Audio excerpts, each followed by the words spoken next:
अखंड ज्योति अक्टूबर 2021। मर्यादा पुरुषोत्तम भगवान राम भारत ही नहीं वरन विश्व इतिहास में हजारों वर्षों से जिन महापुरुषों के चरित्र ने जनमानस के अंतरंग को प्रभावित किया है, उनमें भगवान राम का चरित्र मुख्य है। उनका समय चक्रवर्ती सम्राटों व साम्राज्यों का समय था। तब मनुष्य समाज के दो ही भाग थे, आर्य व अनार्य, सुर व असुर। जो चरित्रवान व विद्वान नहीं था वह अनार्य राक्षस था। तब सारी मानव जाति की एक ही संस्कृति थी, मानव संस्कृति। भगवान राम के बारे में अधिकाधिक रूप से जानने का मूल स्रोत महर्षि वाल्मीकि द्वारा रचित रामायण है। इस गौरव ग्रंथ के कारण वाल्मीकि दुनिया के आदि कवि माने जाते हैं। श्री राम कथा केवल वाल्मीकि रामायण तक सीमित नहीं रही, बल्कि महर्षि व्यास द्वारा रचित महाभारत में भी 4 स्थलों रामोपाख्यान, आरण्यक पर्व, द्रोण पर्व तथा शांति पर्व में वर्णित है। बौद्ध परंपरा में भगवान राम संबंधित दशरथ जातक, अनाभक जातक तथा दशरथ कथानक नामक 3 जातक कथाएं उपलब्ध हैं। रामायण से थोड़ा भिन्न होते हुए भी वे इतिहास की दृष्टि से स्वर्णिम पृष्ठ हैं। जैन साहित्य में राम कथा संबंधी कई ग्रंथ लिखे गए, जिनमें मुख्य हैं विमल सूरीकृत पद्मधरित प्राकृत,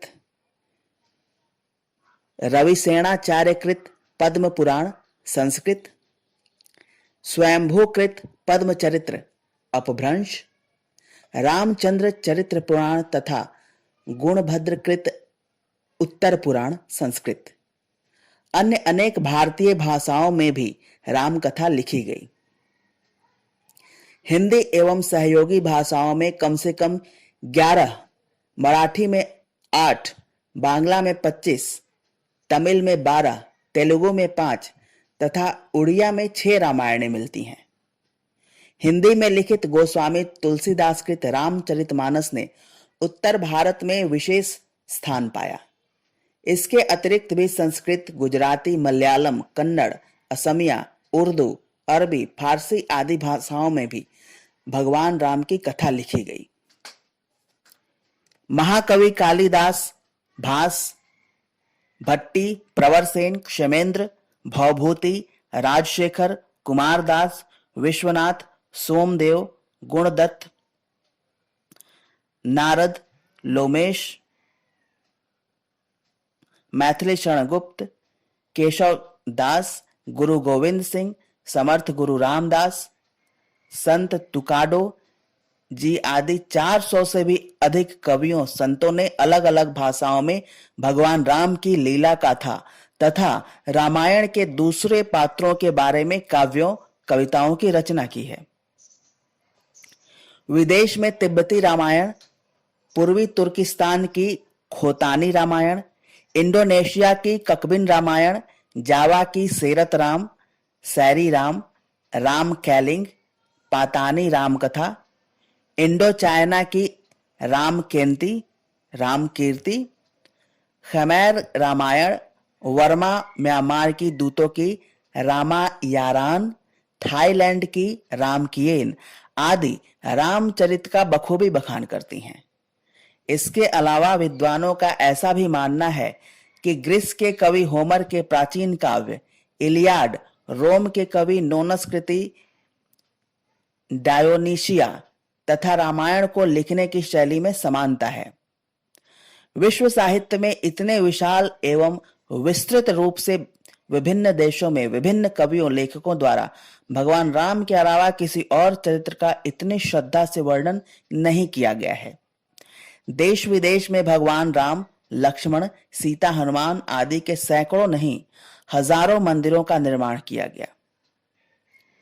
कंबोडिया के विश्व प्रसिद्ध 11वीं शताब्दी में निर्मित अंकोर वाट मंदिर की दीवारों पर रामायण व महाभारत के दृश्य अंकित हैं।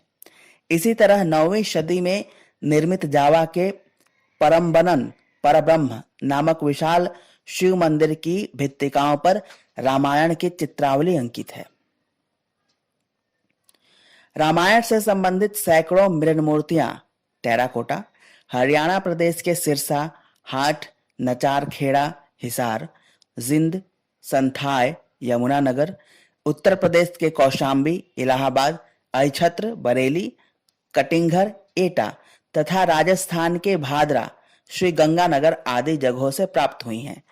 इन मृण मूर्तियों पर वनवास काल की प्रमुख घटनाओं को बहुत सुंदर रूप से दिखाया गया है।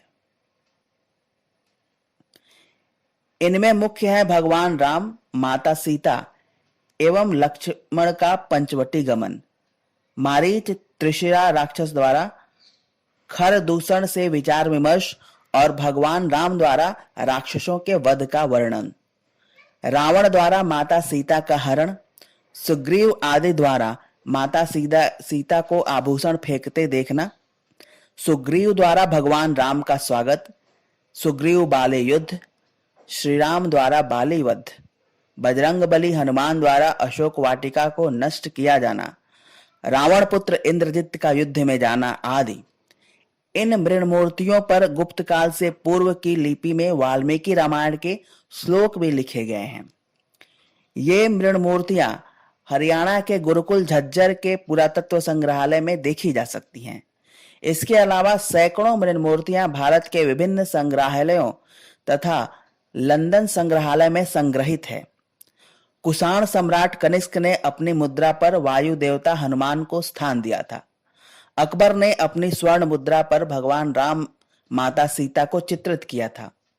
मध्य भारत के धार तथा रतलाम राज्य की मुद्राओं पर भी हनुमान अंकित हुआ करते थे।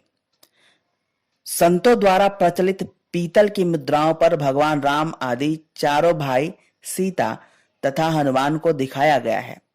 इतने विस्तृत साहित्य तथा पुरातात्विक प्रमाणों के उपरांत भी यदि कुछ लोग भगवान राम को ऐतिहासिक पुरुष मानने से इनकार करते हैं तो इससे बड़ी विडंबना और क्या हो सकती है। प्राचीन भारतीय कालगणना तथा पौराणिक परंपरा के अनुसार श्री राम 24वें त्रेता युग में अवतरित हुए।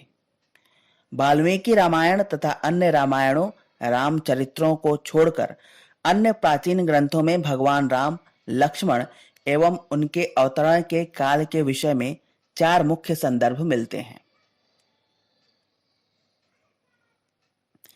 त्रेता युगे चतुर्विंशे रावणः तपसः क्षयात् राम दाशरथि प्राप्य सगण क्षय मियेवन संधो तु समनुप्राप्ये त्रेतायाम द्वापरस्य च रामो दाशरथि भूत्वा भविष्यामि जगत्पति चतुर्विंशे युगे चापि विश्वामित्र पुरःसरः लोके राम इति ख्यातः तेजसा भास्करोपमः चतुर्विंशे युगे वत्स त्रेतायाम रघुवंशजः रामो नाम भविष्यामि चतुर्व्यूहः सनातना।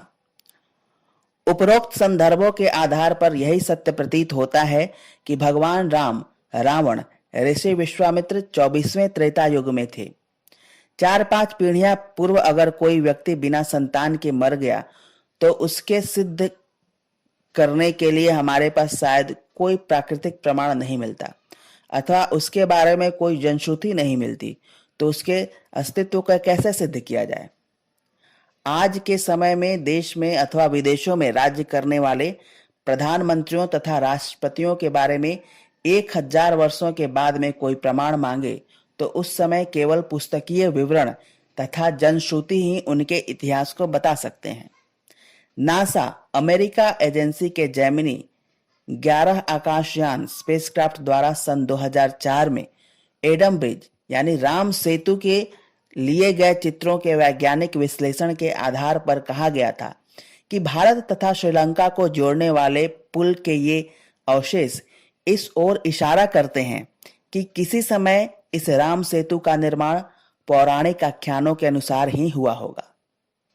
भगवान राम एक ऐसे इतिहास पुरुष हैं जिनके उद्भव से वह युग स्वर्णिम आभा से युक्त था।